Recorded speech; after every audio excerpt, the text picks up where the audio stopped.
Okay, our 6.6 item, 9:30 a.m. public hearing, consideration of draft ordinance amending Chapter 5, Section 5-6, Article 1, Section 5-6, 6.24, exempt agriculture structures, and adding Chapter 5, Section 5.6, 6.25, temporary ag structures of the zoning ordinance of the County of Lake in regards to agricultural structures. Community Development, Director Turner. Good morning. All right, this is going to be a fun one. Just hang in there with me.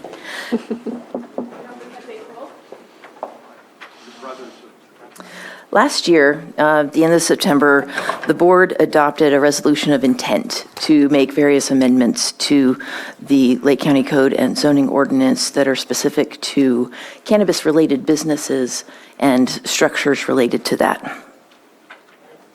Within that resolution of intent, the board directed staff to take the proposed amendments to the Cannabis Ordinance Task Force, the Agriculture Advisory Board, Planning Commission, and then back to your board, hopefully in enough time that any amendments that were to be adopted would be in effect for this year's cultivation period. The resolution of intent was reviewed by the Cannabis Task Force, Planning Commission, and Ag Advisory Board, and then the Planning Commission, and just actually finished that review last week and is here in an expedited manner before you today. So I would just want to do a quick thank you to the admin staff who are very patient with me to get the quick turnaround on the recommendations in the staff report so that you could see it this week.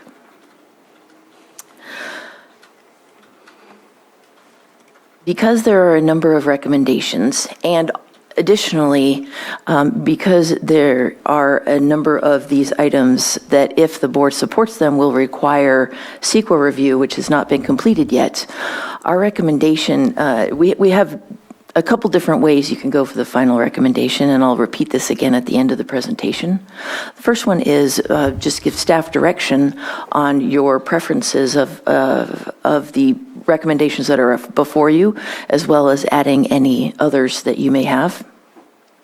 And then continue this public hearing to a time and date certain so that you can hear the ordinance. Couched within that is also staff recommendation that we break up the ordinance because there are certain items, specifically the temporary hoops for cultivation, that may not require the same amount of review as the other items for CEQA.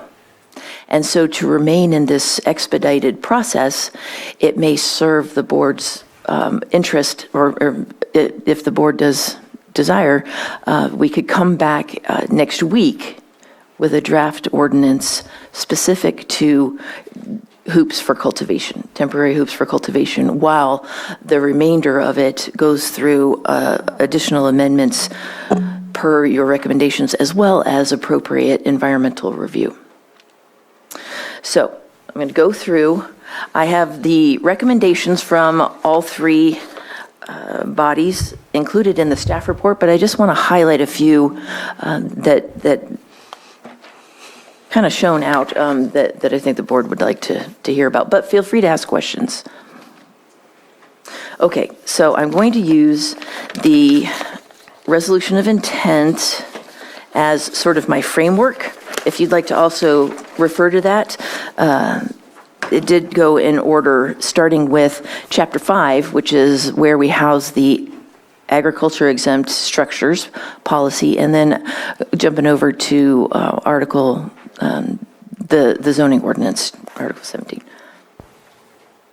First, in the draft ordinance, I pulled all the whereases from the resolution of intent and just brought them right over into the current ordinance. And so most of that will stay the same pending review by county council.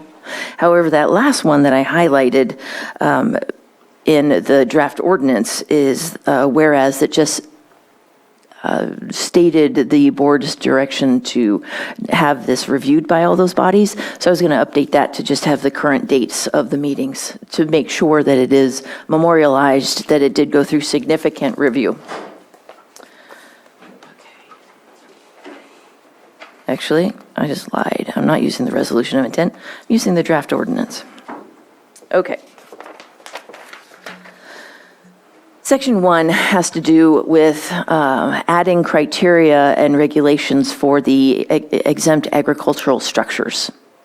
It was the recommendation of the Cannabis Ordinance Task Force as well as the Ag Advisory Board that we just stay with what we currently have in Chapter 5 for ag exempt structures, instead of recreating it through this ordinance. Keep what we've got, which is that an ag exempt structure is for the purpose of storage of feed, farming materials, farming implements, things like that.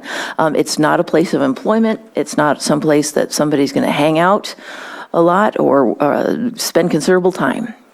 It does not have electrical or water unless those are permitted by a building permit specific to electrical or water.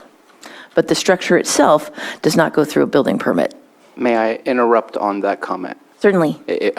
I believe you said ask questions as you go. Unless Anytime. wait. Yes. So on that part, is there a mechanism within your department when it goes past the ag exempt and plumbing or electrical is added?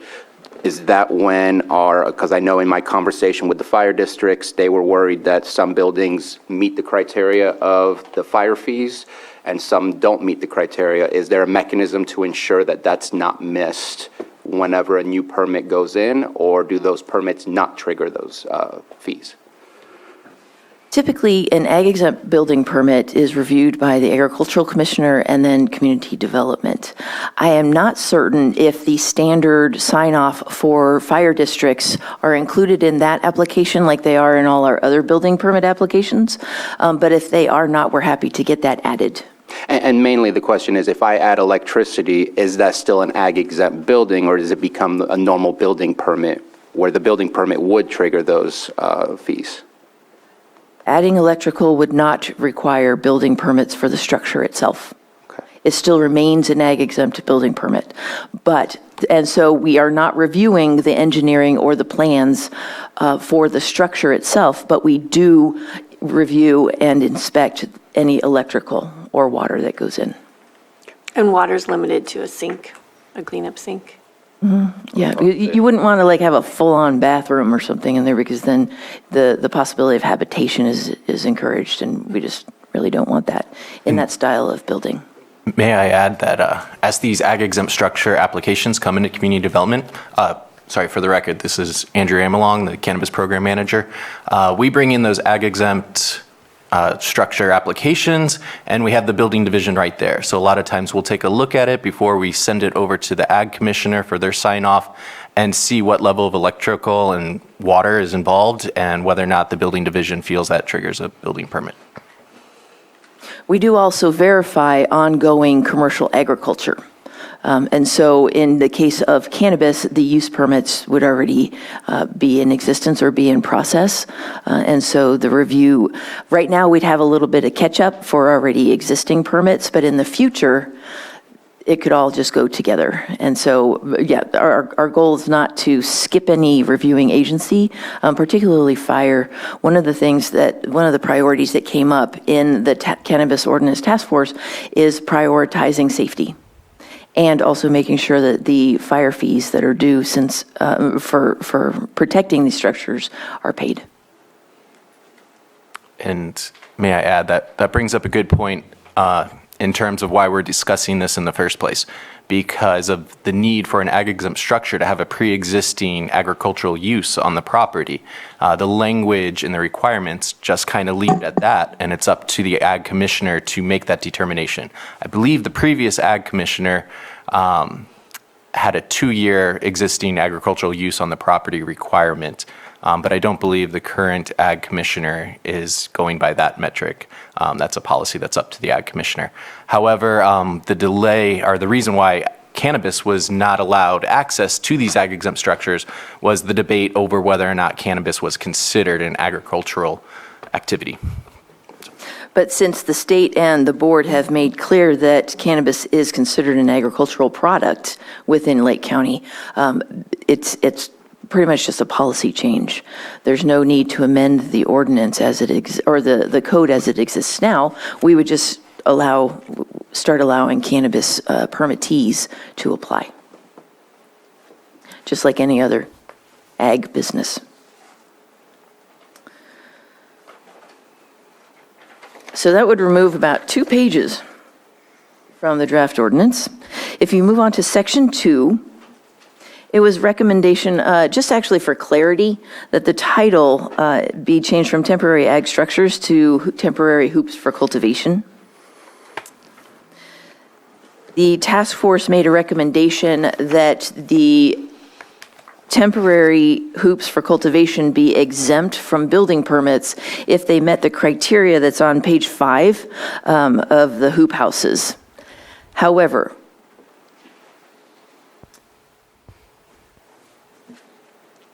as we'll discuss later then in the recommendation, staff does recommend, if the board desires to split up this ordinance and have the temporary hoops for cultivation come back next week, that the exemption not be recommended to be added or not be included. And I'll tell you why.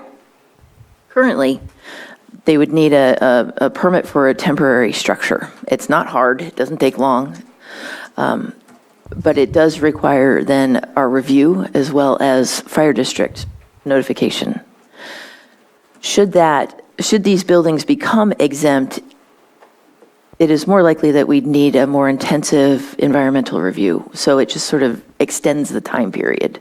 So however the board decides to go, that would then direct staff as well as the timing when we can get it back to you. As the board probably already knows, it takes time to develop or to draft an initial study to go through that environmental review, as well as then the 30-day required circulation up at the state level. And may I add, the environmental impacts that are associated with these temporary hoops for outdoor cultivation really fall into 2 main categories. The impervious surface that would be added, which can cause drainage and erosion issues, as well as aesthetics.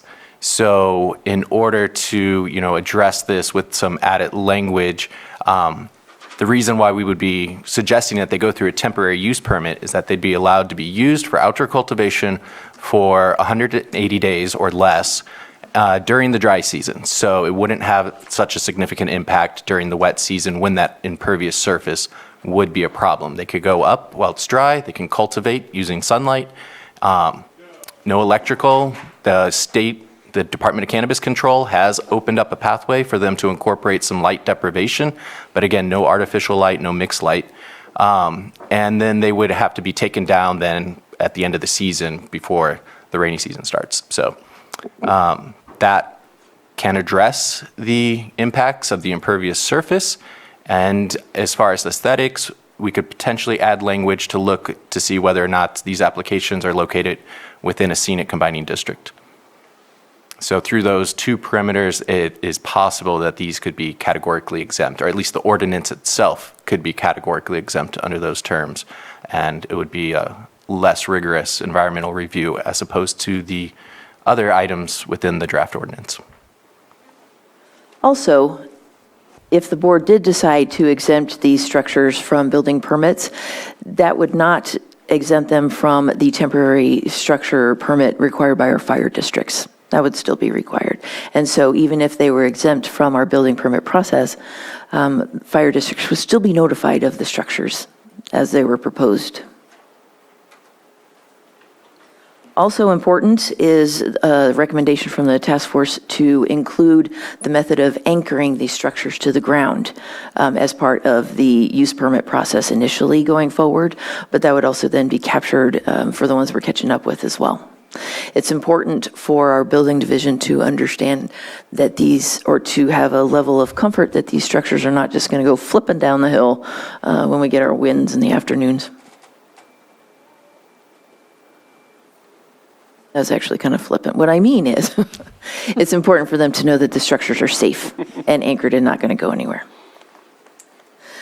Following, just another recommendation for change of title for clarity on number 3, temporary structures for cannabis drying.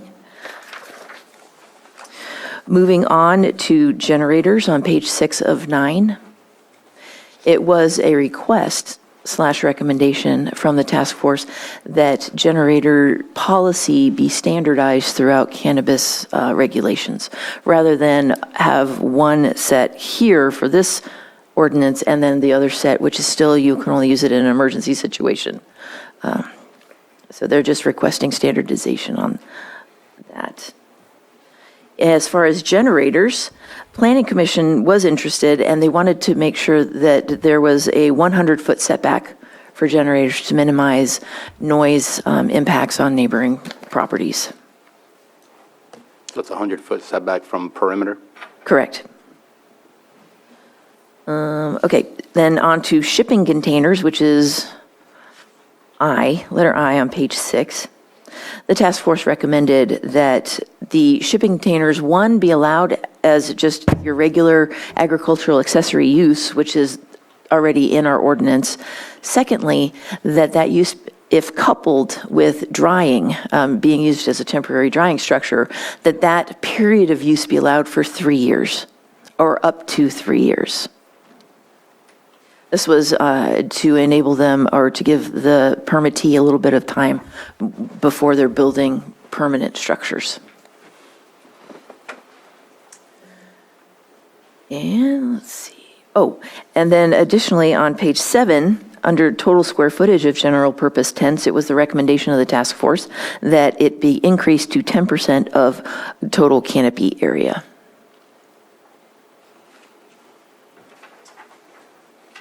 Then, a couple of the recommendations.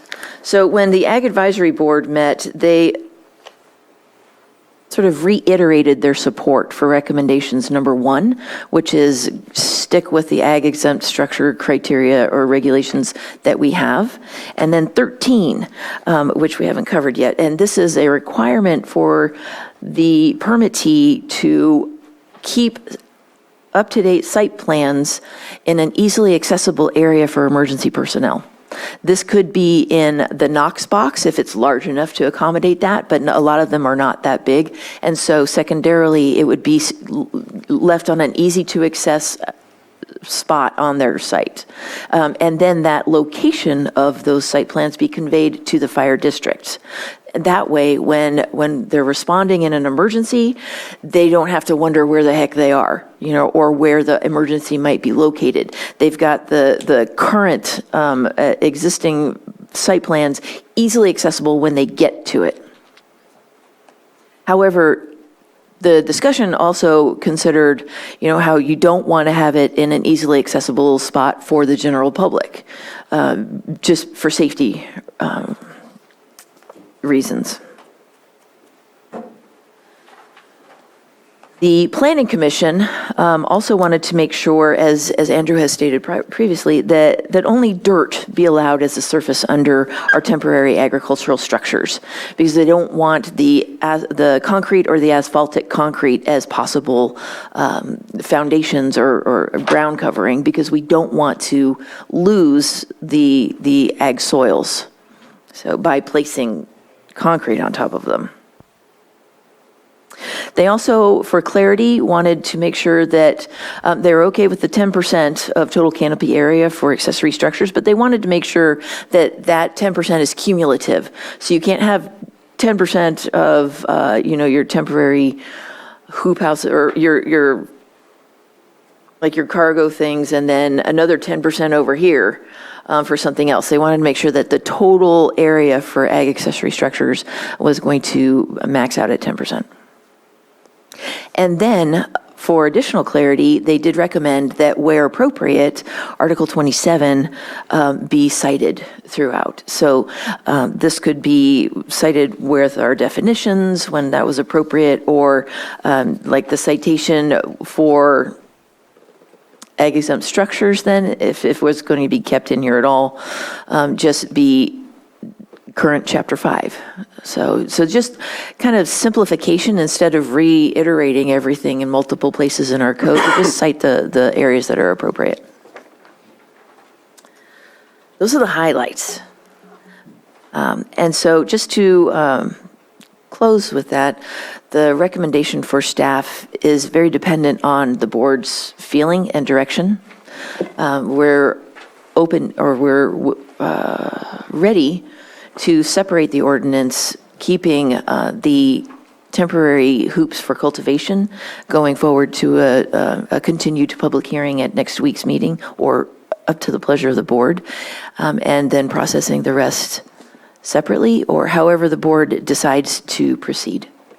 But we're really here to get your recommendations and your direction on moving forward for the various amendments for the draft ordinance. Thank you. Thank you so much.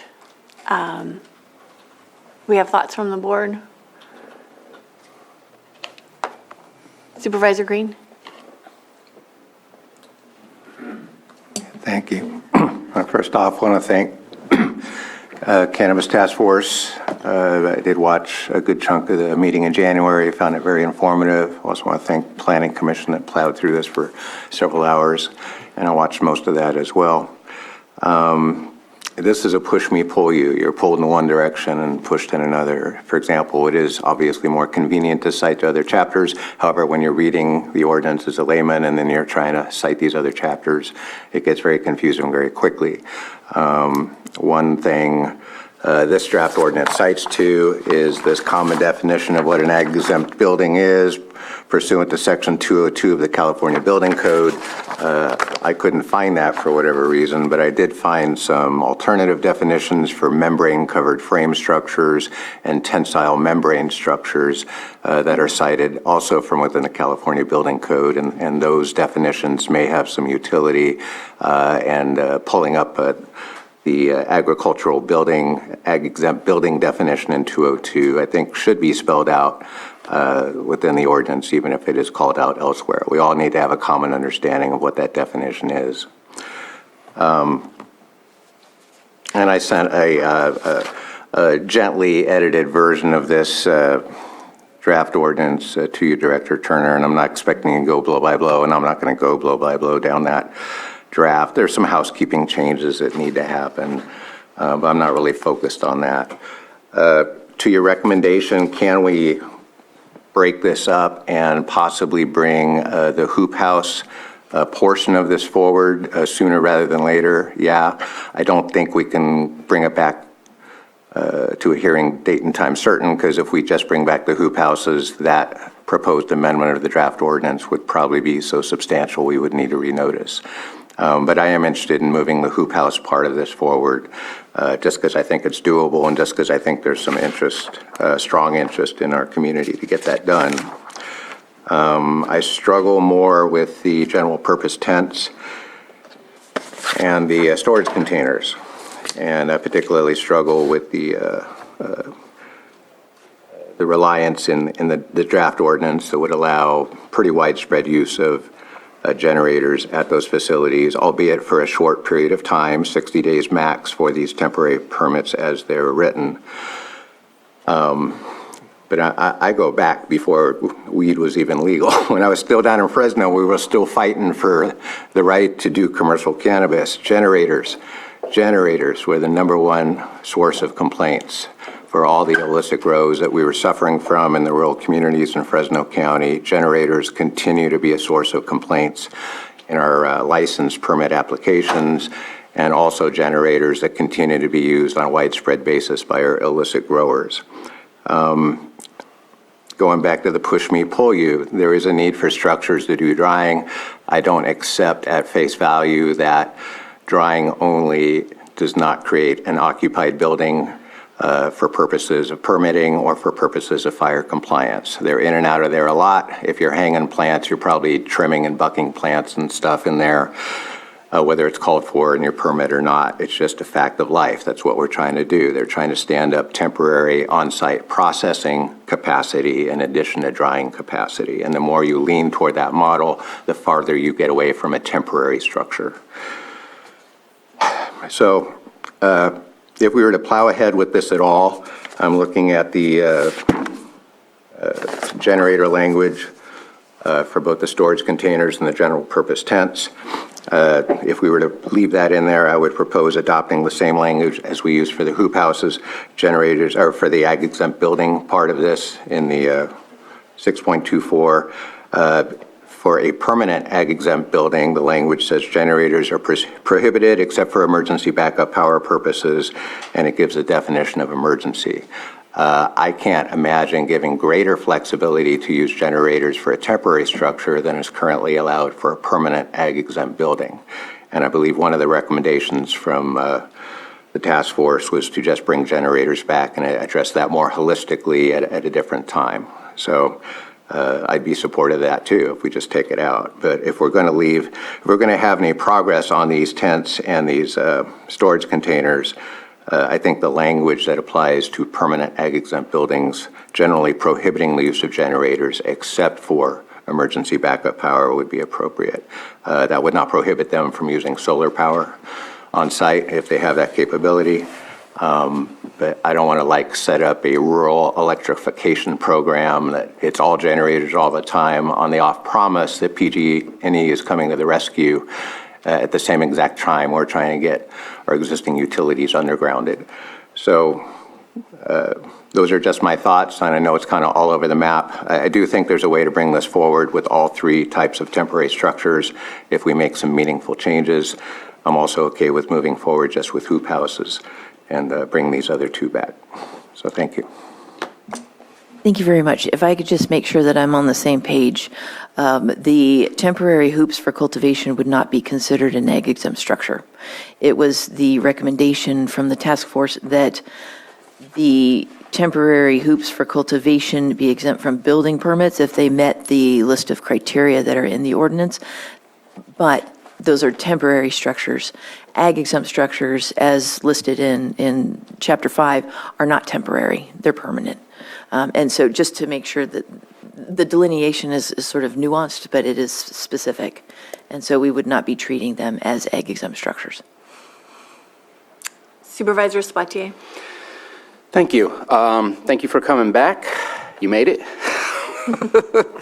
I know there's been a lot of conversations regarding this. Couple things. I want to make sure, again, I know we talked about the fire fees. I just want to make sure when there's electricity involved, that to me is adding a hazard or a potential issue.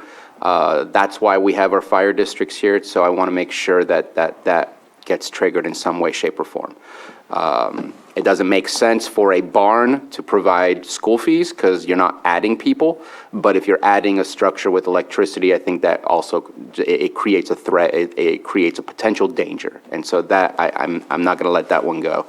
I'm glad you brought up the scenic corridor because I was thinking about that. That's one of those things that popped up a little later after our review, so I'm glad that we're still looking at that in order to see how these buildings are going to interact with the different zones. That's important. I know that I did have a conversation with the Cannabis Alliance, and there was something that was mentioned that I'm okay with offering.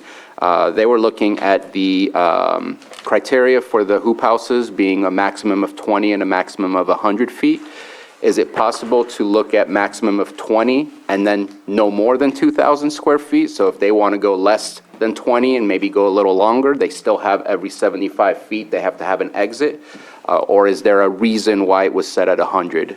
Just because looking at flexibility for the type of farm that it is, because every farm is different, different shaped, different topography. Just kind of curious if the 100 comes from somewhere or if it was just a number that everyone kind of sat with. Excuse me. That figure came from the direction of our chief building official, mainly for safety standards. Should a medical emergency happen and people need to get out of that either one way or the other, it's not greater than 50 feet to get to that exit.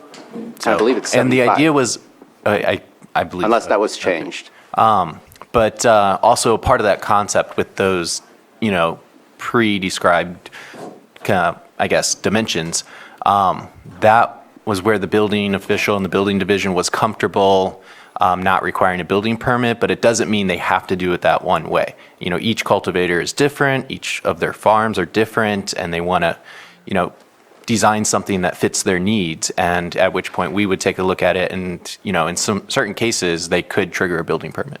Okay.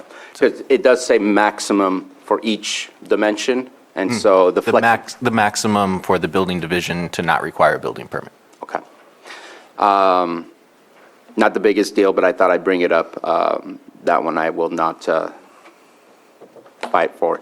The other part was all the things that disappeared in the original resolution of intent that was submitted. I get it that from the ag industry, nobody asked to be regulated, but if somebody comes right now and says, I want to do a 200,000 square foot ag exempt building and all I'm going to do is store, there's nothing, and I have not seen a single county where there's not a maximum of or a height maximum of. If they do a 50-foot tall building right now, if the zone allows it, it could be an ag exempt. And I think at one point or another, if it's big enough, it potentially has needs to ensure that it's built appropriately to withstand the winds, the earthquakes, whatever. And so I'm kind of curious as to. It's been a discussion in the planning division recently that of the potential environmental impacts of, say, like a 15,000 square foot ag exempt structure out on the hillside, without going under any review from the building division to ensure, again, going back to the impervious surfaces and erosion. A winter like this past winter could, on the wrong location and the wrong hillside, could erode, you know, a mountainside. So there is some of that concern. And, you know, from my understanding, as we approach CEQA and environmental impacts, we have to assume the worst case scenarios. We can't say that, well, most of it's not going to be like that. And that may be the case, but there could be that one horrible instance where it didn't get checked and we have an environmental impact.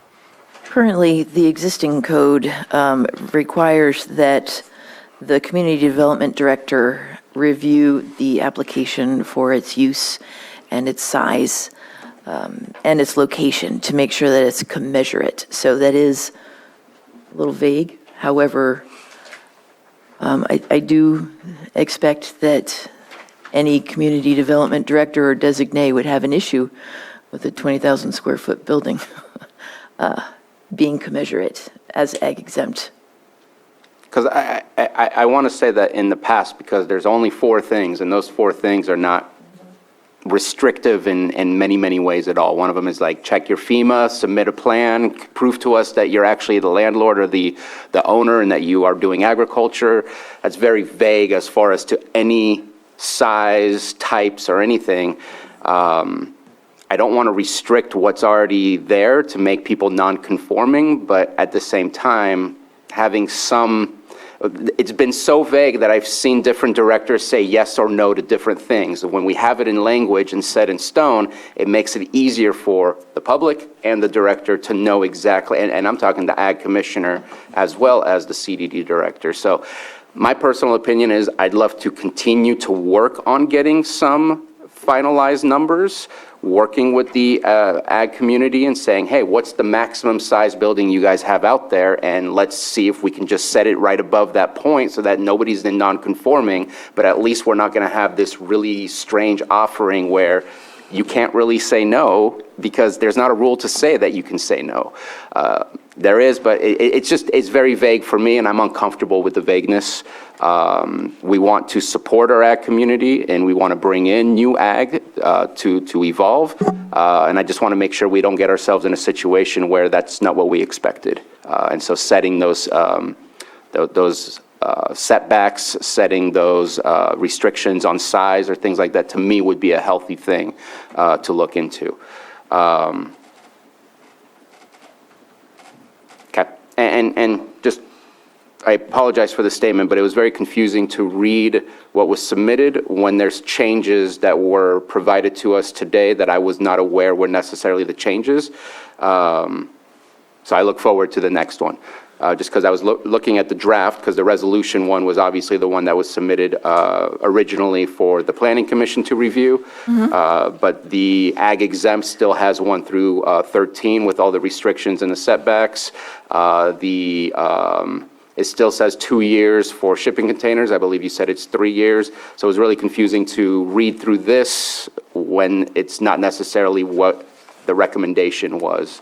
Oh, sure. Yeah, I can understand that. I took the draft ordinance straight out of the resolution of intent, but because it went to so many review periods or review groups, I wasn't certain if a redlined version would actually be more confusing than just giving you the list of the recommendations.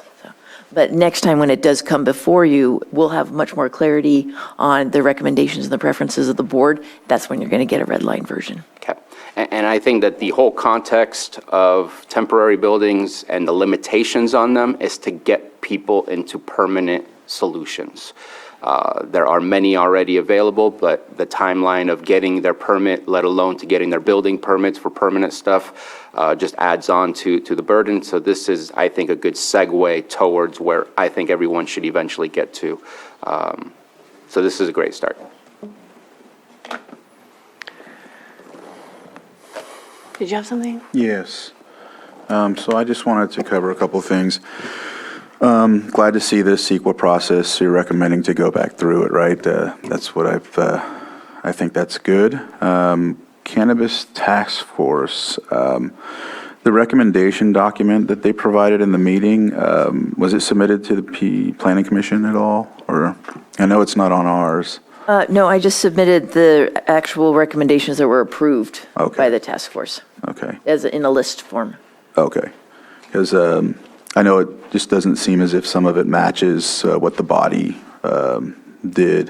voted on, if that makes sense. Yeah. They didn't, the task force had a meeting where the ad hoc committee of the Farm Bureau director and Fire District and Lake County Cannabis Alliance representatives all got together to sort of churn through some of their issues and then present the task force with something that they could then consider. They didn't take everything. Okay. So they went through item by item and made their recommendations after that. Okay, thanks. I wanted to ask too if, I know I see the chiefs here. I didn't know if they had any input. I know that they were involved as well. Maybe I can wait till public comment, but I just wanted to make sure that wanted to see if they had some input.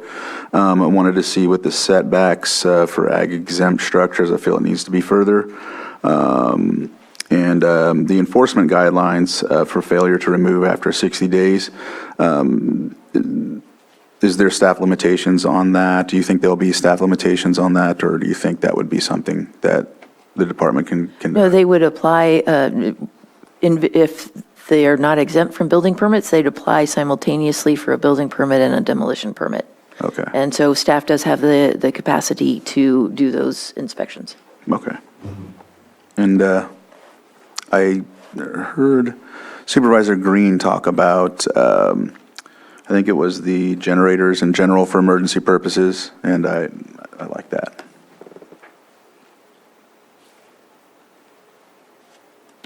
That's all I have. Did you have something? Because here you went. Yeah, all right. Yeah, appreciate it too, coming back to the board. Real complicated conversation. The temporary structures, it's a tough one for me because we kind of went down this road when we talked about early activation and other things, and we know that is not there anymore. So we're looking to try and obviously help the industry bring itself into compliance and be sustainable, but going to need some more work done on the structures part of it for myself. I just got to tell you, that's where I'm at with it right now. As far as the generators, I really like the conversation of solar and generator opportunities. This most likely, I think, if we're going to be drying these, is going to be September, October, right in the area too, when we could have events. I think it's more important if you have a diesel or propane generator supplying power to your home when we're having events or PSPS events, obviously very important. 20 generators or 5 generators, whatever it is out on a property trying to run the, whether it's the hoop house or whatever they're coming up with, or the storage bins, I think is just a real challenge. So for me, the generators is definitely something we need to look at. It was talked about, doesn't not let them do that, but there is some technology out there that they could implement, I think, with those self-containing storage containers and other stuff, so we're not running diesel generators. Propane is a little bit cleaner, but those are all things we need to really look at. I know that there were some other industry, at least in my district, there was one big processing opportunity there between Lower Lake and Middletown.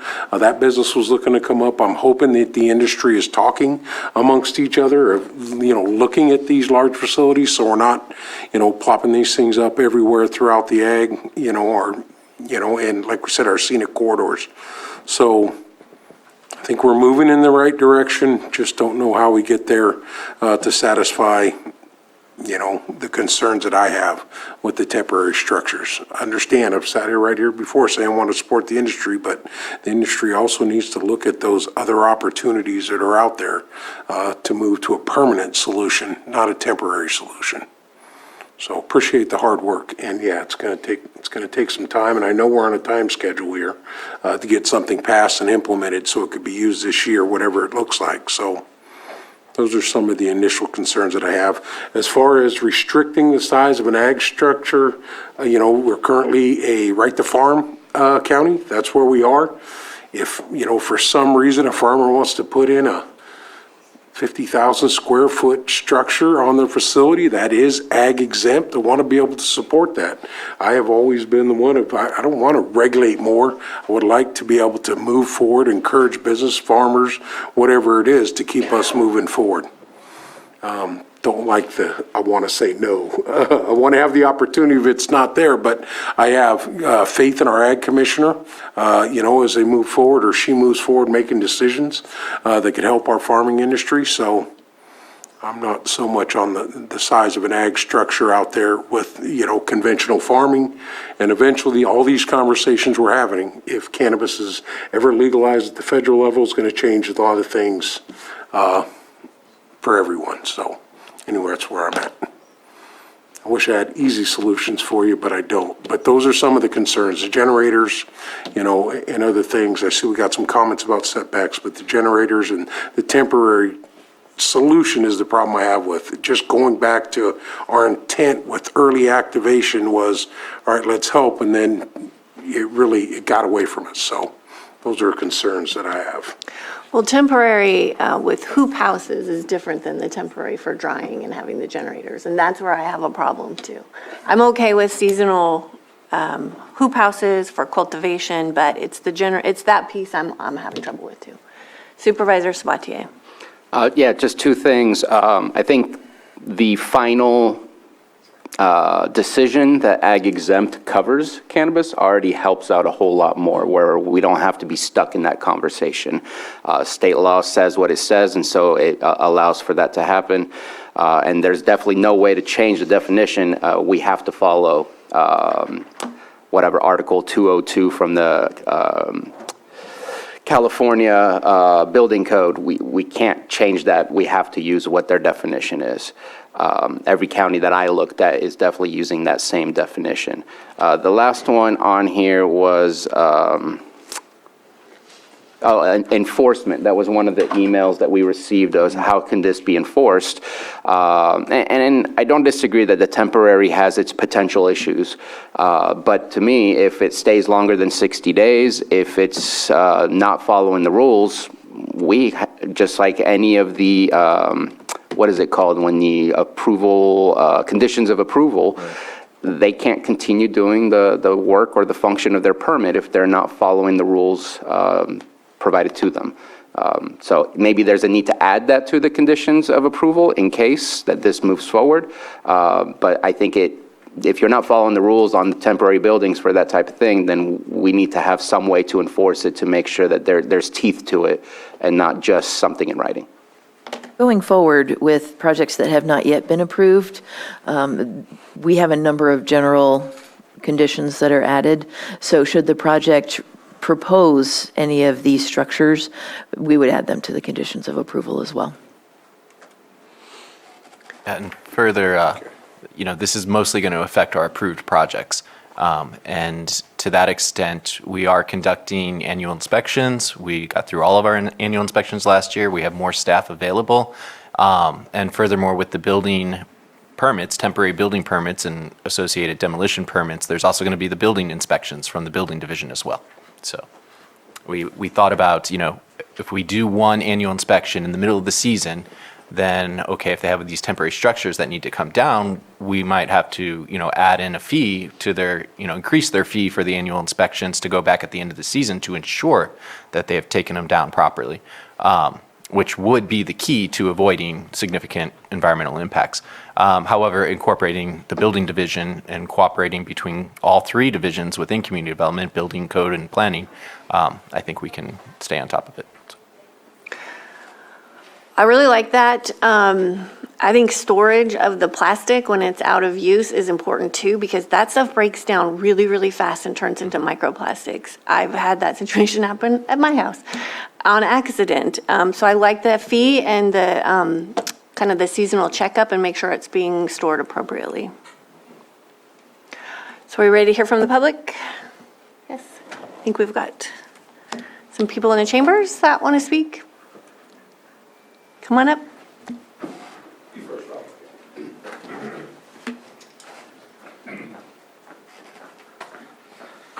So just a couple things. The permit application, I'm familiar with it. I'm going through the process right now on a ag exempt building, and I have the distinction of being the first time that the chief building official has actually questioned the veracity of the ag exemption, even though it's a 192 square foot tool shed.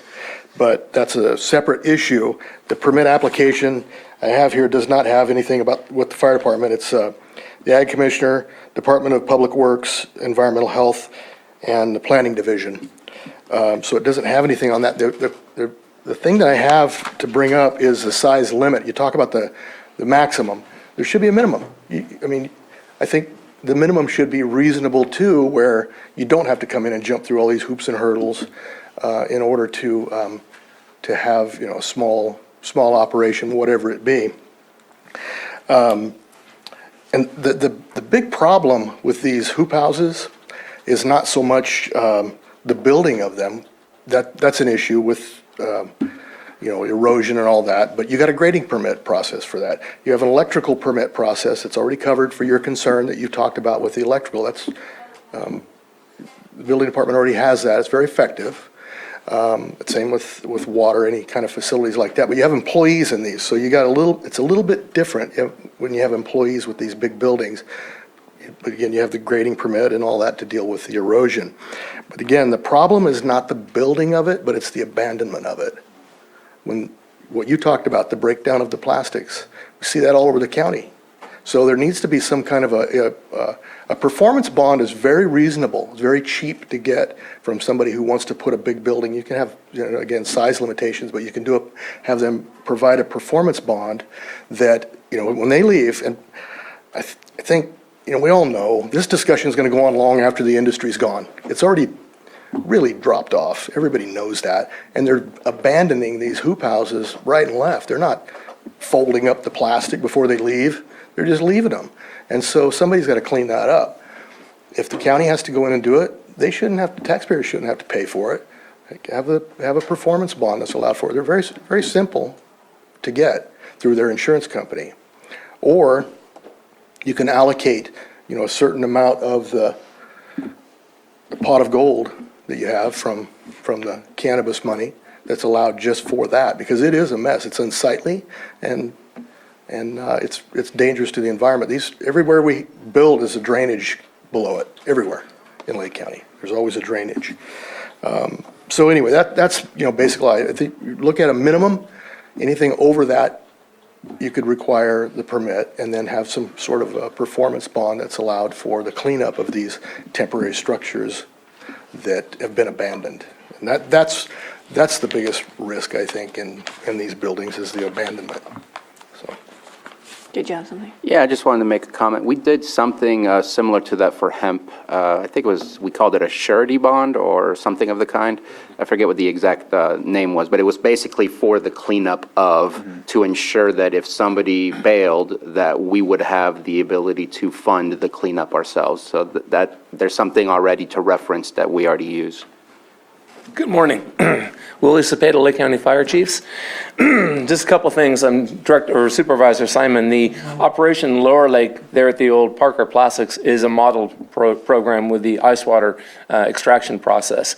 They have been from the very day all the way to now coordinate with us. Just impeccable operations they have there. So totally support that one. But we do have a couple things, is to retain the 4290-91 compliance for access to and from. As we've seen this winter, there were several areas throughout the county that we couldn't respond to because of road conditions, and we get that, but it's so imperative for us to get into and out of, not just for fires, but these medical emergencies. As we talk about employees out working in the heat in and around hoop houses, we're talking about 100 degrees outside, 140 degrees inside, with probably 110% humidity. So it's important we retain the 4290-91 standards. On the 6.24, we're good with that, but we would like to see, as soon as they change and do electrical, that we want to make sure that it's following the California Building Code, California Electrical Code, and we're notified of that, because that's going to change maybe some of the dynamics of what they're going to be doing in that facility. And when we look at the 6.25, that'd be applicable for the hoop structures or connex boxes. That's all kind of important that wiring is done correctly. We have seen countless times where electrical isn't done correctly, and the result is either electrocution, injury, or that of a fire ensuing following from shoddy work being done. The third is, I'm in favor of looking at generators. They're tier 4, but when we look at the generators, we're talking about the fuel supply, and that may trigger a hazmat business plan under Health and Safety Code 6.95, or a spill prevention countermeasure control plan if they have over greater than 1,320 gallons of product on their area. And the transportation of fuel to and from and oil, that adds another component of potential hazard. And as Mr. Brown indicated, they abandon those things. We want to make sure that they have secondary storage and they have safe containment and they have a safe filling operation. So there's a filling one of these hot generators that they happen to be having 4 or 5 generators that is done safely. And there's no spillage, so we end up with more of a soil contamination. Gasoline aerates very quickly and leaves very little residue, but diesel is a very heavy hydrocarbon that stays and doesn't dissipate. It requires removal and mitigation and bringing fresh, clean fill. And then I'm in favor of solar plans. Solar is a great way to go, but that also falls under the California Building Code, California Electrical Code, and those require permits. In the temporary hoop and connex boxes for my department in Kelsville, we have an operational permit that those would be issued to those folks for that temporary period of time. And I like the idea of getting rid of all the concrete. If they're going to put up a hoop, put it in soil, because you're going to cause a lot. Oh, sorry. That was it. My 3 minutes are up. Thank you. Thank you. Anyone else in the chambers? Sure. Anyone in the Zoom room? Yes, there are hands in the Zoom room. Why would he be shut off when he's trying to, that's not the intent of the time limits on the cover. That's You have somebody who's a regulatory agency of this that should have, that has valuable input. I think that should be continued. He can come back up if he wants to finish. He should stay up. Anyone in the Zoom room? We have Nara Dalbaka. Okay.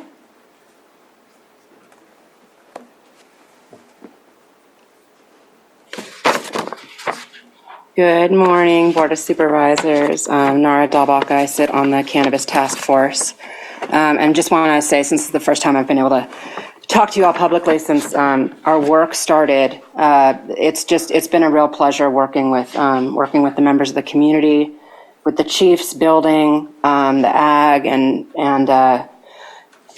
your fabulous department staff as well. So it's felt really productive, and we're doing, I think, really, really good and thoughtful work with with the stakeholders that you all have brought together. So appreciate being part of that. I've got a list of stuff here that I'm going to try to hit in my time. The reason that for the drawing structures that some temporary accommodation is needed is not really looking like an early activation problem, because that was an issue where the county was actually out of compliance with the state. But right now, the county code and the state aren't aligned. The state's actually a little more permissive in terms of where they're going to allow and what they require for drawing structures, and the county ordinance hasn't caught up to that. We're hoping that we will actually get to that and that you will be in alignment with the state, but with the way it's currently written, there are some issues with that for the temporary buildings. And so there's just, folks don't have the money and they don't want to spend the money putting up a permanent structure right now that could end up no longer being in compliance with the county code, the county cannabis code. So that's part of the reason is to allow for the temporary structures until we get the current, sorry, my dog is sneezing, the current county code in line with what the state's allowed. And cannabis is already the most heavily regulated crop in history. So we're not dealing with issues of not enough regulation here. Generators, I understand the issue. The problem is that, power is required and PG&E is not coming out to get that done. I think that, some sort of looking at small solar, I think is a great option. And I think that could potentially save money. Obviously the plants are out in an area where you want sun anyway. So I think encouraging or potentially allowing for that while small solar is being installed is a really good option. The hoop houses are going to be an environmental boon to the industry and the county, because allowing for those hoop houses will save up to 30% of the water required for cannabis growth. And that's, I think, should be a huge thing for us to look at as we're considering the hitch. Laura, your time's up. Okay, I've got a few more things. But the last thing I'll say is just AB 195 has money that can go back to the county for investigation of unlicensed cannabis. We know 90% of the county cannabis right now. Yeah, Nara, can you I can come back to you after we get through the rest of the Great, speakers. yeah, I will wait. Thank you. Who else do we have? Aaron McCarrick. Aaron, go ahead. Thank you, Chair Pyska. Thank you, Board of Supervisors, for taking up this issue and having the debate that it requires. As Nara said, this is, cannabis is definitely one of the most regulated industries and crops out there in California right now. And as Andrew said, it is also, it's subject to inspections all the time. It has the annual inspection for the county, the annual inspection for the DCC, and the ability for the DCC to give you 24 hours notice and come and inspect any facility, distro, processing, cultivation, retail, et cetera. So one of the silver linings about that regulation is that it has pushed cannabis to be ahead of the curve in terms of environmental conservation, in terms of tribal resources, in terms of generators and power use. So I think that I also appreciate the Board of Supervisors' ability to be creative in finding solutions to this. So, in lieu of additional regulations, because the task force has done an amazing job, really amazing, reaching out to the community on all levels, getting input from many different sources. If there was any sort of way to be creative as you have in the past and potentially do like a check-in, like has been done before, where, pass this part of the ordinance and check in on it maybe when the final ordinance gets put before the board again. So I'd just like to throw that out there. I encourage the adoption of this because it does give, instead of moving the goalposts again, it gives the industry something to deal with and learn how to deal with and move forward to those permanent structures or move forward to, whatever it is. I also know that we are remiss in, Aaron McCarrick from Clear Lake, Vice President LCCA, Lake County Cannabis Alliance. I know that the LCCA is remiss in, as I told the Planning Commission, continual updates about what's going on. There's a ton going on. And if you don't attend all of the task force meetings, it's easy to get, play catch up. It's easy to have to play catch up. So something that, acknowledge and we'll work on better in the future. Because there are a couple of other things, as we know, this week is Industries 420. And I know the dispensaries and retail all have a lot of stuff on their plate that they would love to see enacted sooner rather than later. So maybe there's some sort of, way to do a test ordinance of some sort, if that makes sense. I appreciate your openness and all the work that you do. Thank you very much. Great. Thank you. Who's next? Next is phone 6205.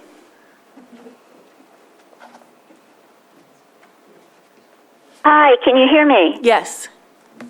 Thank you very, very much. I appreciate all the comments today and all of the questions especially. Can you give your name, Lake please? County is, Can you give your name, please? my name is Bart Levinson. Thank you. So everybody's been correct about how quickly the task force is moving, and one of the directions it's quickly moving towards is exciting tourism, on-site sales, tastings, and lounges. And so when we talk about these temporary structures, I think it's important to keep in mind that very quickly we will be talking about locations that will have the public. And so what is set up today is going to not easily be taken down or be pivoted to allow for the public. And the Cannabis Task Force is very anxious to allow the public for on-site sales, for tastings, for lounges. And then I wanted to say that the CDD, Andrew and Maria, are working as hard as they possibly can to do right by the growers and the Board of Supervisors, but they do have limitations and can't even always get essential documents to the task force more than 72 hours ahead. And so, Supervisor Sabatier, when you spoke about the drafts being unclear to you, we experienced that in the task force. Oftentimes, there isn't a roll call, there isn't a vote, and there isn't a paper document to review. It would be very, very helpful if those things could be corrected, and then more certain documents, I think, would get to you for your approval. Totally off subject to not what we're talking about today. Can you please keep your comments towards the topic, the agenda item, please? Thank you. Are you finished? Yes, I have, and I commented on the item. Thank you. Okay, thank you. Who's next? No further hands other than everybody still has their hands up, so I'm not sure if everybody wants to repeat or what you want to do with that. Okay, let me check in the chambers if there's anyone that would like to speak in the chambers or come up again. Okay.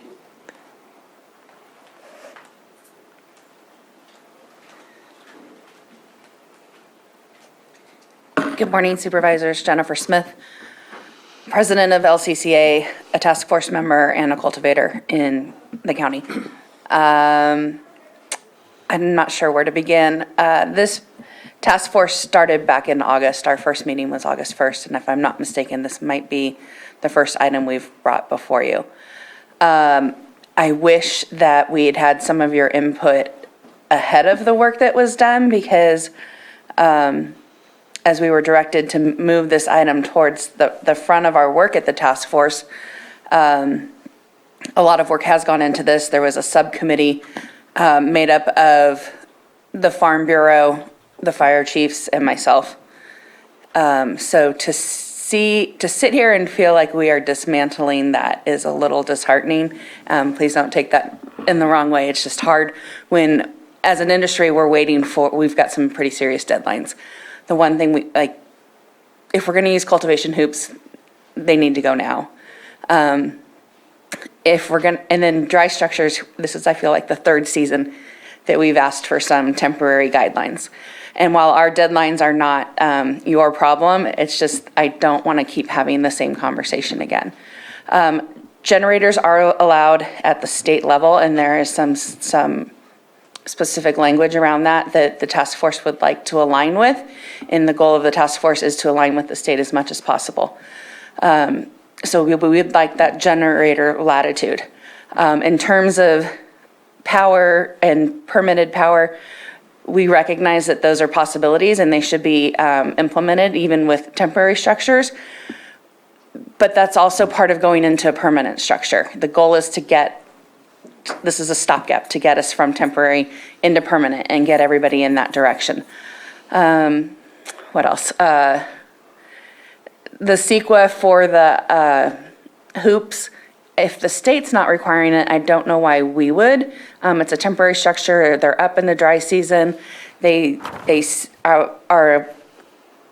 up to 25% of the water usage. And we can go down a rabbit hole of hoops and the challenges that we have with this item and the wish list that cannabis has. We'd rather use berry hoops. Where else are we? I just think some more guidance from you guys so that we could wrap this up. If we're, I don't want to go into another season without direction on dry structures. So I would like to know what the process is going to be, if this will go all the way back to the task force, and then to planning, and then back here to the BOS.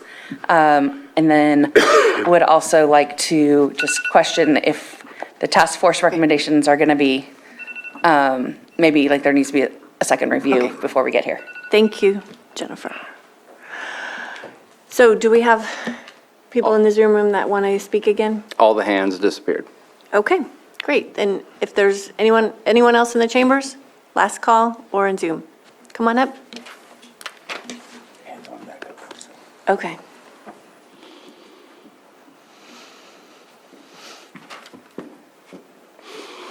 Joan Moss. I would like to say I believe we need to do research about fires that have occurred on the property in the past and the how the safeguards are, what the safeguards are to keep fires from coming back. Thank you. Okay, thank you. And who do we have in the Zoom room? We have Nara Dalbaka. Okay, Nara, go ahead.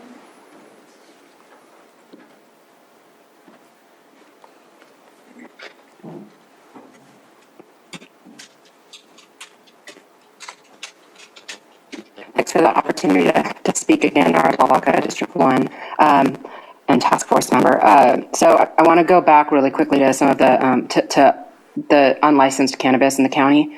The plastic and the hoop houses, the materials that are being abandoned, these are very likely unlicensed grows. That's not something that the state would allow. That's not something that's economical for farmers that are wanting to use the same land over and over again each year. So I think that if there was an ability to get a surety bond, and it's not actually simple in cannabis, nothing involving insurance or anything that you might think that would be simple is simple in cannabis. But if that's possible, I don't think that would necessarily be a huge issue. The state already requires a surety bond for certain things, so I don't know whether that's a possibility here. But plastic that's left behind is a major issue for the farmer too, who would have to buy that again the next year, and deal with the potential of if there are microplastics in their pots or in their where they're putting their cannabis in the ground, they could that could flag in testing for contaminants. So. The AB 195, the reason I mentioned it is because we are talking about unlicensed cannabis. There is an opportunity. It was passed last year. It was the Senate and Assembly budget trailer bill for cannabis. And there's a number of ways that the county actually has an ability to apply for reimbursement for investigations now on a local level without the involvement of the state being needed. So there is some opportunity for the county to get some money back to mitigate some of the environmental harms that are being done by unlicensed cannabis. There is never an intention for any temporary structure to ever be used for members of the public to come in and do any retail purchasing on a farm. That's the state would never allow that. They would maybe pretend if it was like a tent for a single outdoor event, which would be a completely different thing than we're talking about today. But But any retail or any other license type would need to go through very rigorous, both local and state approval processes. And so I don't think that there should be an issue with the temporary structures becoming retail. When you have grows way out in the open, it may be possible that people will want to be drying in army tents so that they can actually clear those out after their drying is done, and that preserves open space in the county. So be careful not to think about that. And then the last thing I'll say is that it would be really great if we could at least get hoop houses moved today, because the farmers need to be able to buy these if they want to save the water this year, even though we've had a decent rain year. The wells aren't replenished, the groundwater's not replenished. Let's give them the opportunity to save some water and to potentially, get a bigger turner crop in. And that in the future, if we start looking at gross receipts taxes, if farmers are able to get additional turns in per year, that's also money back to the county. Thank you, Nara. Your time's up. Thank you. Thank you. Anyone else? I think Mr. Amalong you might have come back something down. to say. I just want to bring up a point that's incredibly relevant to this conversation. It's a ruling from the California Supreme Court on a case from August 19, 2019. It's Union of Medical Marijuana Patients, Inc. versus the City of San Diego, in which case they were looking at passing an ordinance which would make changes to how they approach retail sales, which is a conversation the task force is currently having. The city defended the adoption of the ordinance on the ground that the ordinance is not subject to CEQA and that it is not a project, arguing in part that environmental review would be more appropriate at the time each dispensary applies for a conditional use permit. That was the original approach that we were taking as well. That was my understanding and that was my thought process. However, with conflicting rulings at appeals court, California Supreme Court came to the determination that a change in ordinance, bringing an ordinance to you, could result in significant environmental impacts and would need to be reviewed under CEQA, which is why this is where my thought process evaluated each of these four categories and seeing the most urgent one under a certain condition could undergo that review according to CEQA and potentially have a categorical exemption to allow it to move faster. So. Okay, thank you. Did you want to speak?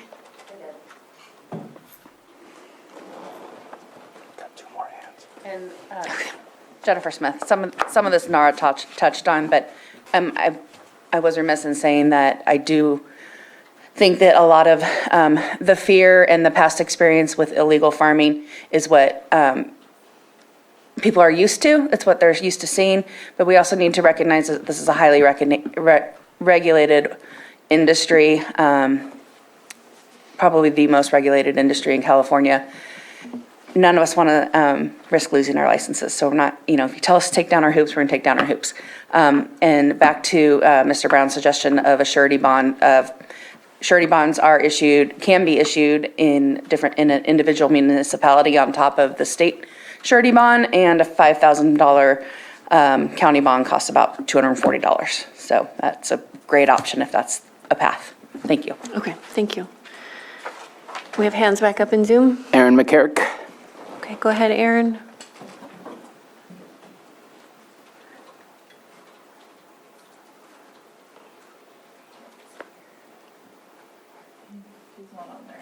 Did she disappear? Looks like she dropped off. Phone 6205. Okay, go ahead. Hi, this is Bart Levinson. Can you hear me? Yes. Thank you very much. We are hearing in the task force meetings from the growers that they are delayed 3 years out from getting PG&E hookups. And it seems like there's complicit permission already with the growers to use generators if the problem is that PG&E hasn't been able to hook them up. This county, I think, should be very proud to be aspiring to having the biggest commercial cannabis grows in the state. And so it is really proper and right to ask all the questions the supervisors asked today to hear the fire chiefs. I was so disappointed to hear a bell ring for the fire chiefs at their 3 minutes. I regard them as people I want to hear everything they have to say. And I would urge everybody, let's get this right so it's safe for all. Valley Fire was started by one improperly used extension cord to a hot tub that took out 1,300 houses, 5 people died, 17,000 people were displaced. There are big stakes here for the whole county, but I think it can be done. Thank you. Aaron's back. Aaron McCarrick is no longer there. Oh, Just darn. disappeared again. And she's back. Okay, Aaron? Hey, Aaron McCarrick from Clear Lake, who cannot operate a phone. Just real quick actually Bart and Jen clarified kind of what I was getting at from my previous comment is the task force started in August and is finally bringing something before the board, which is important and diligent work. And Bart was saying how things are going to be opening up to the public, which is also true. So maybe having something where it is like doing a check-in either at the end of the year, like passing some stuff sooner rather than later, and having a check-in either at the end of the year or like a year from now, something along those lines. So thank you so much, board. Thanks so much, chair. Thanks. Okay, thank you. Now we've got everybody. Anyone There's else? Still a hand up. Another hand? Phone 6205. That's Bart. Okay. Bart, do you have another comment? No. Okay. Now we're finished. All right, we're going to close public input and bring it back to the board. And we have Supervisor Green? I don't know. I think he was first. Yes, thank you. We're going to make sausage here today. It's going to be great. Just want to clarify to the comment about storage of fuels and hazardous chemicals. That's already addressed in our ordinance to the best of my knowledge, and I'll look to staff to confirm that. But basically, state threshold levels of 55 gallons of liquid, 500 pounds of solid, or 200 cubic feet of compressed gas. So anything above that, you're going to have that additional, basically there's a prohibition in our ordinance, and if there is an exemption in there, you would have to do any additional reporting for those hazardous materials. So I'm confident that if we were to even talk about allowing generators, the fuel storage, I think, has been adequately addressed in our current ordinance. But what I'm going to suggest is that we don't go to the generator part, that we attempt to move forward, because I do share some of the frustration expressed by Ms. Smith. It's hard to bounce these ideas around and then bring it back and get feedback and then bounce them around ad nauseum. I do think there's a path forward on hoop houses, and I'm going to focus my comments on that. After also discussing the Supreme Court case you mentioned, the CEQA findings that are on this draft ordinance, I think, are correct. There's no claim that this ordinance, even in an abbreviated form, is not a project under CEQA, but it does outline that after initial environmental review, there is an available CEQA exemption or two that would apply without any further requirements for additional environmental review. My suggestion is going to be basically starting at the title of the draft ordinance, to take the first part of it, to amend Chapter 5 relating permitting exempt and temporary agricultural structures, and striking the other references in the title to amend Chapter 27 or Article 68. And the reason that title change would be appropriate is I think if I understood right, that there was consensus to not touch 6.24, to leave the current definition of ag exempt structures in place. That would be appropriate. We may want to revisit that at some future time. There may be some tweaks we do want to take a look at that. I've heard everything from maximum square footage to minimum square footage, but whatever we do with that, we can discuss that at another time if there's interest in doing that. But if the consensus is we don't need to touch 6.24, then the suggestion would be to strike Section 1 from the draft ordinance. Section 2, temporary ag structures. Again, I did provide a modest red line to Director Turner, some clarifications in there, but focusing on Section 2 for Hoop House, I did add, I am suggesting to add under subdivision M of 2 that plastic or shade cloth shall be removed and properly stored or disposed of at any time plants are not being cultivated. And that would be in addition to the existing language as proposed that hoop houses shall be removed when no longer being used for the defined allowable use. Section 3 pertaining to shipping containers for storage or dry shed, I would propose striking. Section 4, general purpose tent for storage or dry shed, I would propose striking. Section 3, again, if I understood the consensus right, should be stricken because we no longer want to amend that portion pertaining to ag exempt buildings.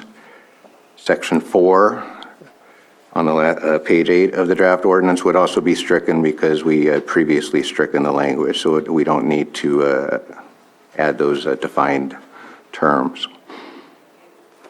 And what would be left would be a much shorter ordinance that does create a path forward for hoop houses.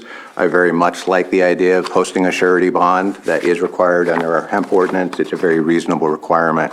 I am also concerned about abandoned hoop houses. I'm concerned about live hoop houses that aren't maintained properly. Yes, they can save water use, but yes, they can also increase our landfill inputs quite a bit. And so there's no requirement in this draft ordinance that they actually have a use permit application or a building permit application on file for a permanent building. So I don't know that I view this as a bridge measure to whatever's next. I know there may be some perception in the industry, but I'm not even interested in knowing that permanent building application is out there. As it's written here, you get 2 60-day periods, and that's it. And I think the sunset that's built into here is adequate. So I'm proposing a very, very, very shortened of this ordinance for discussion, depending on what the rest of the board members are interested in hearing. The other alternative would be kicking this whole can down the road again and giving some other type of direction to staff and to the Cannabis Task Force about what we'd really like to see.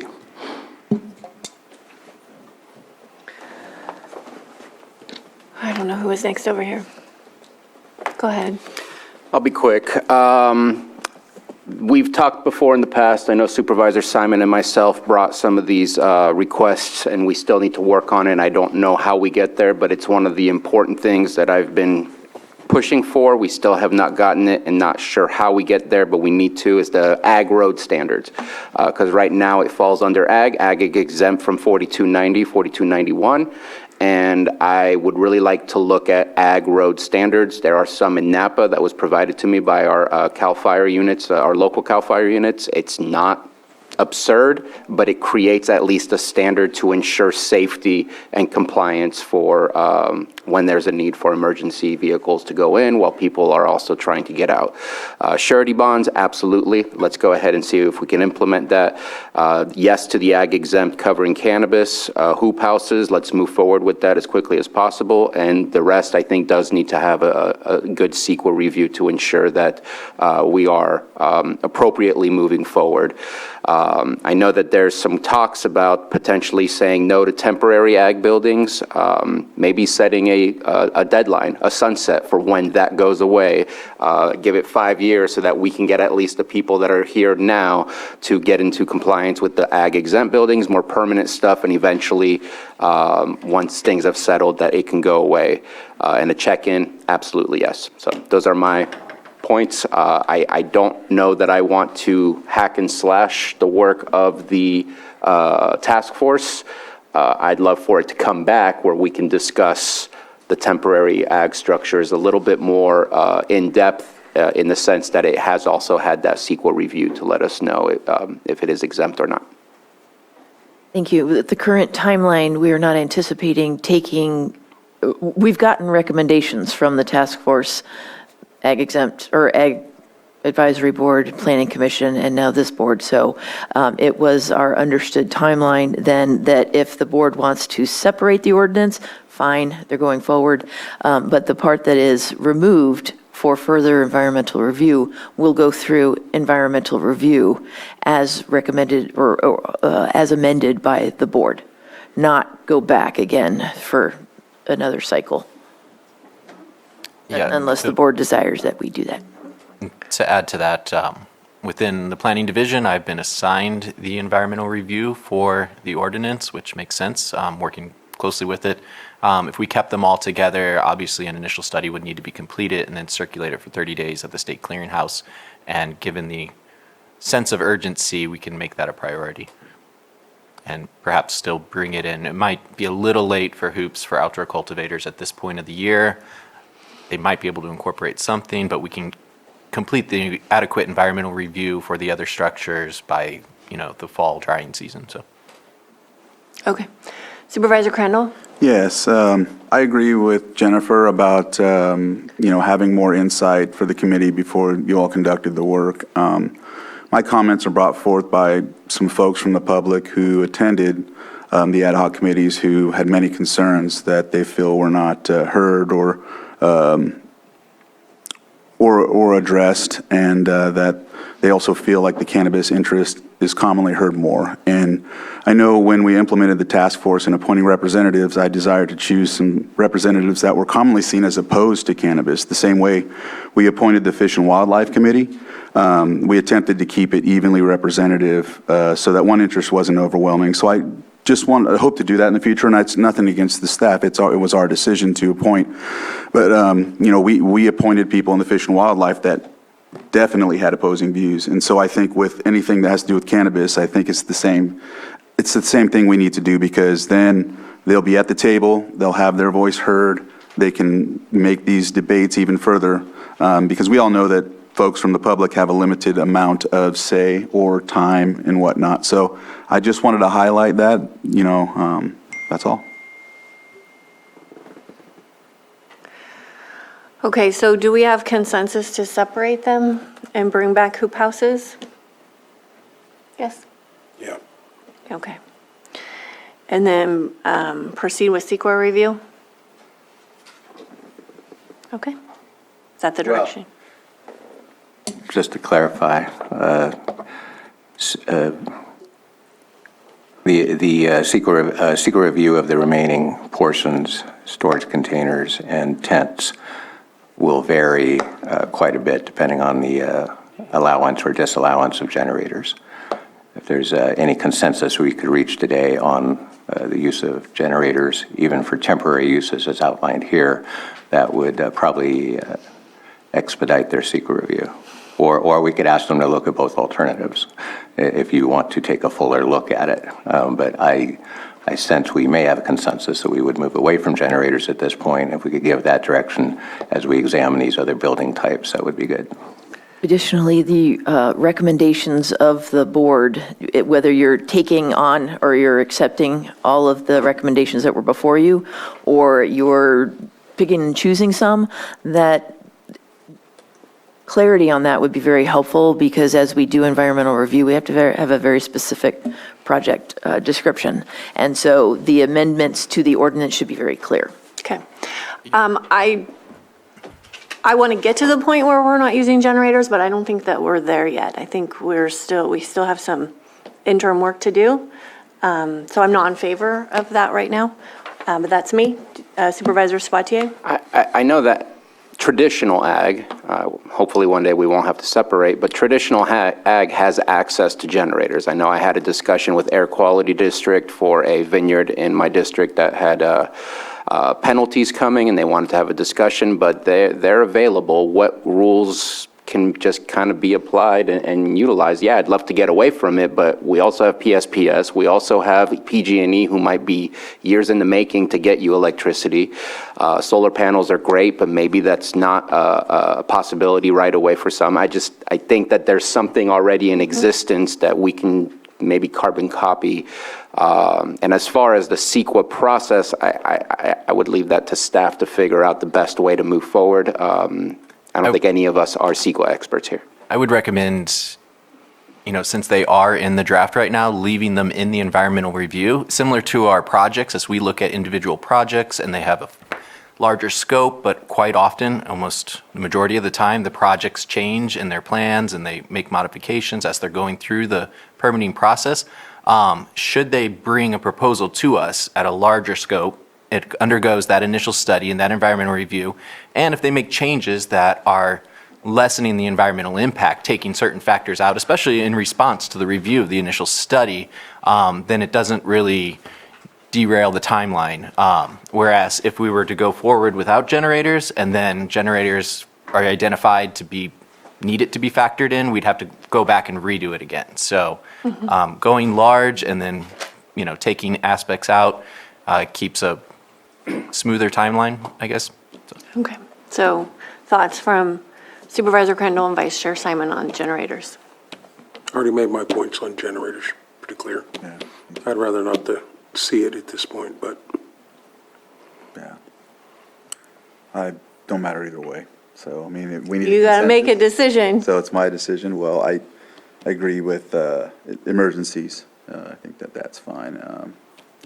And that's already listed, right? That's already the way it is. Yes. Yeah, For ag exempt structures, right. I'm yeah. fine with that. Yeah. So you wanted to know if we want to bring it back? The extra detail is just helpful as we are doing the environmental review. So if I understand it as consensus that we not go with the draft ordinance time allowances for generators, but rather keep it standard with what we already have in existence, which is it's okay during a defined emergency. Right.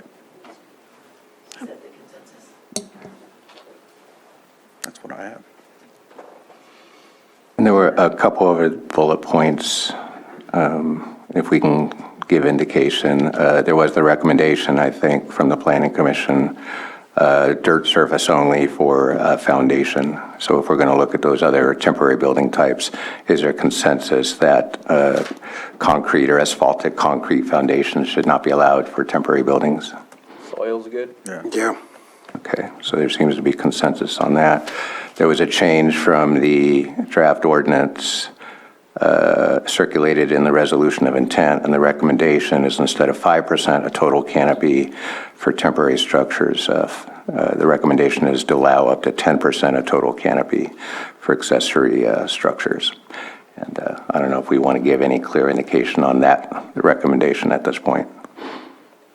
I'm good with moving Yeah, that's forward. fine. I don't know how I feel about it, but we have more conversations to have. This is not the final decision, but I think let's move forward with the 10. I also have visions of way too much going on at 10%, but again, I'm happy to move forward and bring that back when it's in full ordinance. And last thing might be the 100-foot setback has been recommended. That's an increase for what's in the draft ordinance. I certainly support that. Works for me. So yes on the 10 and yes on the 100, Yes on the dirt. and yes on the dirt. If I'm missing anything else you need clarification on, Director? Thank you. The recommendation regarding exemption of temporary hoops for cultivation if they met the criteria in the ordinance. Is there support for that?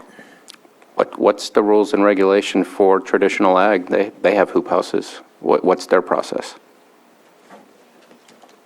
Do we get anybody else applying with hoop houses? We I don't recall seeing those. took the recommendations from the chief building official, who applied his knowledge of traditional ag, especially from Napa County, where he came from. So Can we ensure that it just matches the same process for someone else growing some other plant?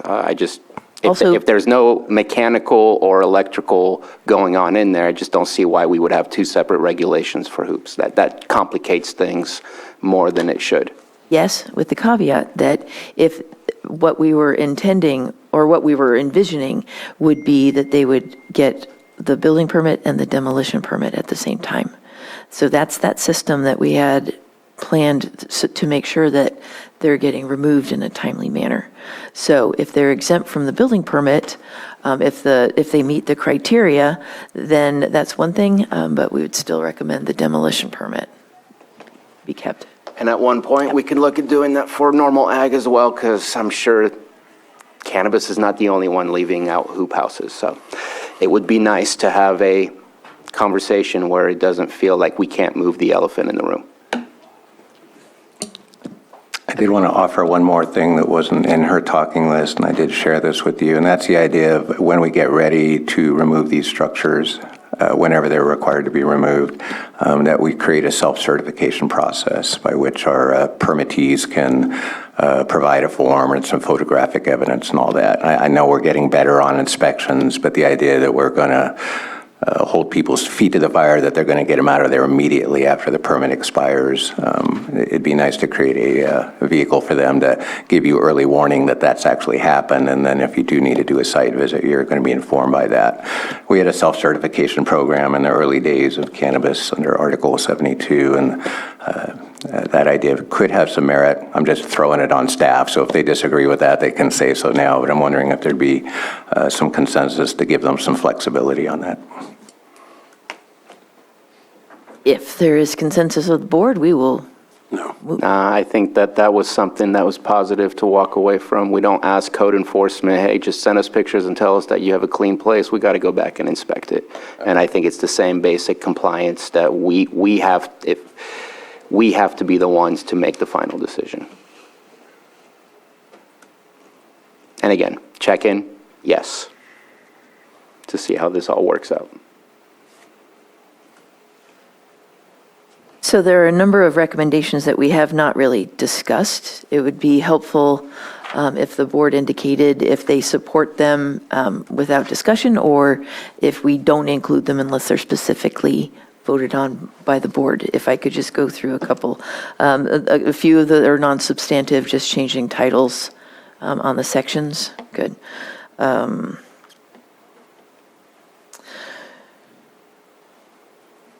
So, okay, we do have the required conformance to 4290, 4291, specifically as pertains to agricultural structures, so not a lot there, but we did receive, if it's consensus, we did receive direction that maybe not part of this ordinance, but maybe as a new priority to start looking at access and egress road standards for agricultural use. I know it was in our resolution that we passed in stating that for 4290 and 4291, cannabis is ag, and that was 2020, I think, that we passed that. 2019, Resolution 2019-124. 2019. So I don't know where you prioritize that, because you just gave us a presentation for a large amount of priorities, Yes, but it's and definitely something that I feel we need to get to. So I would say yes. So far, I was thinking it's put it on the whiteboard, get to it when we get to it kind of priority, unless there's, okay, good. Now, keep that one. Continuing down, let's see. Oh, intents, requiring that should those temporary tents be used for drying purposes, so you're going to be hanging a bunch of stuff for air circulation, that they be loaded on a load-bearing frame and not the actual frame of the tent. This was an issue that staff encountered previously, and so just to make sure it's clear to the business owners. Yes. Yep. Super duper. Shipping containers as an agricultural use coupled with temporary drying use, sunsetting it for after 3 years.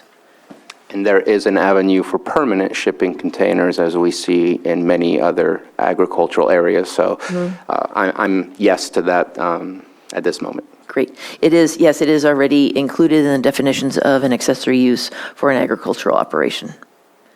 We're okay with the 10%. Conveyance or storing an up-to-date site plan in an easily accessible area by emergency personnel. Yes. Great. Or some other means of ensuring the fire districts has access to that information. It's a two-parter. It's storing it easily accessible and letting them know where that is. This one, just clarifying that responsibility for issuance of permits remains with Community Development Department. Good.